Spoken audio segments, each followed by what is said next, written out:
Et telles qui, après quelques semaines, pourront être justement relâchés en nature et faire illusion le temps d'une chasse. Cette pratique a cependant de moins en moins d'adeptes pour toutes sortes de raisons, notamment son coût, la pression sociale et les tracasseries administratives à propos des armes à feu. Voilà qui est bien embêtant pour ceux qui ont investi dans les élevages de faisans, de perdrix, de pintades et autres délicats gibiers à plumes. Heureusement, il n'est pas nécessaire d'être chasseur pour être amateur. La chasse au gibier à plumes est une activité importante pour les pourvoiries. Les oiseaux qu'on y chasse viennent d'éleveurs d'oiseaux non contingentés comme le faisan, la perdrix, la caille, la pintade et le dindon sauvage. C'est une activité qui est encore jeune, une vingtaine d'années tout au plus. Bien, ça a débuté à peu près 12 ans passés. C'est que ici, c'était à la ferme à mon père. Et puis moi, je restais là au bord de la rue. Puis on avait de l'espace, puis on était un encamp. Je trouvais les oiseaux jolis. On a débuté par acheter 2-3 coupes. L'année après, c'était d'acheter 200 poussins. L'année après, 3000. C'est donc l'amour des faisans qui a incité Marcel Forgue à se lancer dans l'élevage de gibier à plumes. Il a rapidement réalisé que le marché des pourvoiries pouvait être rentable. Tout allait très bien jusqu'au moment où le gouvernement fédéral a adopté sa nouvelle loi sur les armes à feu. Il y avait un marché dans le temps, c'était pour les pourvoiries, chasse organisée, la demande était là. Les gens voyaient qu'on en avait, nous appelaient, mais on en veut 100, on en veut 50. Et puis ça a débuté de même, puis on a monté de 3, 4 000, presque 4 même, on était jusqu'à 6 000 en fait faisant caille et perdrix pour la chasse, juste en 96. La nouvelle loi fédérale restreint considérablement la possession d'armes à feu. Au point où, depuis son adoption, les propriétaires de pourvoiries nous disent que leur clientèle a littéralement fondu. Dans l'Est ontarien seulement, la chasse aux faisans, à la perdrix et à la caille dans les pourvoiries a périclité de plus de 65 % au cours des 2 dernières années. Et il n'y a pas que la loi fédérale qui vienne ralentir l'ardeur des chasseurs. En Ontario, les chasseurs n'ont plus le droit de vider leur arme à feu lorsqu'ils dressent leur chien pointeur à faire lever le gibier à plumes, une activité importante dans les pourvoiries ontariennes. Là, on s'en sent déjà de la moitié, juste en faisant qu'on a vendu à peu près 1200 versus 2400. On s'en aperçoit déjà. Ça, c'est sur le côté fédéral. Le côté provincial, c'est qu'ils ont sorti une loi depuis janvier 1999, que toute personne qui pratique leur chien de chasse n'a pas le droit de vider leur arme à feu, sauf que rendu au temps de la saison de chasse.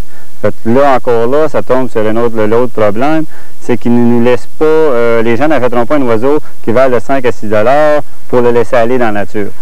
Avec 50 % de son chiffre d'affaires qui vient de disparaître, Marcel Forgue doit donc réagir. La solution? Diversifier. Mais au lieu de modifier son élevage, il a décidé de se tourner vers de nouveaux marchés. Donc, on se retrouve ici dans ce qui va être fort probablement un petit jardin zoologique pour les oiseaux. Oui, qui va être un aviforme, seulement des oiseaux de couleur. Les gens peuvent aller à leur rythme, venir, ils vont rentrer, payer une entrée. On a un petit livret qui va être indiqué, un petit historique de chaque oiseau. Ça fait que les gens vont aller à leur propre rythme, regarder les oiseaux, va avoir des petits bancs, que les gens vont pouvoir s'assieds pour juste voir les oiseaux. Ça, vous espérez que ce soit au moins 25 % de votre taux de... On débute pour la première année au-delà de 25 % puis on estime, on voudrait voir que ça devienne au moins 50 %. Ce sont donc les touristes qui remplaceront une partie des chasseurs qui ont disparu. Marcel Forgue entend bien profiter des milliers de visiteurs qui empruntent la route d'Agritour dans la région de Prescott-Russell. Le côté agritouriste, je crois qu'il va prendre plus d'ampleur. Je pense que c'est à peu près une des seules entreprises qui monte de 3 à 4 % par année. Fait on estime qu'on devrait être capable de récupérer en dedans de 2 ans l'investissement qu'on a mis dedans. Et puis, en 3e année, on devrait être capable de monter du profit. C'est toujours le même accueil à chaque fois. Ça va bien. On arrive trop tard au déjeuner. Toujours. Quant à l'autre partie des chasseurs qui se sont envolés, Marcel Forgue entend les remplacer par les fines fourchettes. On est trop content des alimentations. Toujours, petit en repas, bien essayé. Ça a bien été, ça a bien été. Et l'idée est venue du chef Gaëtan Tessier. Il a jeté son dévolu sur les perdrix choucards de Marcel Forgue pour la prestigieuse compétition culinaire de la Coupe des Nations. Notre but premier, c'est qu'on s'est dit souvent dans les compétitions, ce qui arrive, c'est que les chefs vont d'abord essayer de trouver le producteur qui fait le petit produit spécial et l'intégrer à notre menu. Nous autres, on a dit, pourquoi on ne fait pas différent des autres? Moi, c'est un matin, en m'emmenant dans l'auto, j'ai dit, beaucoup. J'ai eu une idée, un flash, j'en ai parlé à mes collègues, j'ai dit, si on allait chercher quelque chose, on n'avait pas vraiment décidé ce qu'on ferait, mais si on allait chercher une viande et puis qu'on la faisait élever strictement pour nous autres, de la façon dont nous autres on veut, en influençant son alimentation. Et voilà donc ces fameuses perdrix choucard, là. C'est ce qui a été commandé pour le repas spécial. On leur donnait un peu de pommes. Ça, c'est la moulée normale. La moulée normale avec des grains de tournesol, de blé d'Inde concassé, des noix. Et puis, on a des baies de genièvre. Les baies de genièvre ici. Qu'on mélange avec. Puis vous faites un mélange et vous leur servez ça tout simplement. On leur sert tout simplement. Dans les petites perdrix, qu'est-ce qu'on fait, c'est qu'on utilise un linge pour les abrier pour pas qu'ils se blessent. Et le secret de cette technique d'assaisonnement, quelques millilitres de gin pendant que la perdrix est encore vivante. Une nouvelle avenue prometteuse pour les éleveurs de gibier à plumes, d'autant plus que la haute cuisine pourrait avoir des répercussions avantageuses. Je pense que c'est spécial dans la capitale nationale au niveau des chefs, où on est très ouvert à utiliser tous les produits qui sont disponibles, les nouveaux produits. On est à la recherche, on est à l'affût. On est même très conscient, en tant que chef, de notre rôle vers le producteur.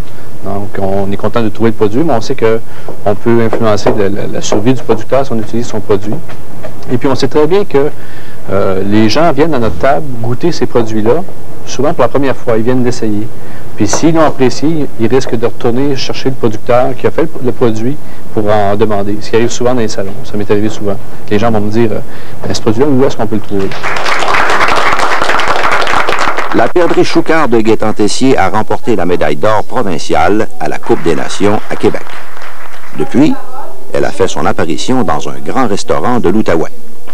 Signe prometteur pour Marcel Forgue, qui s'est donné 5 ans pour récupérer dans le culinaire et l'agrotourisme les 50% de son chiffre d'affaires que le ralentissement de la chasse sportive lui a fait perdre.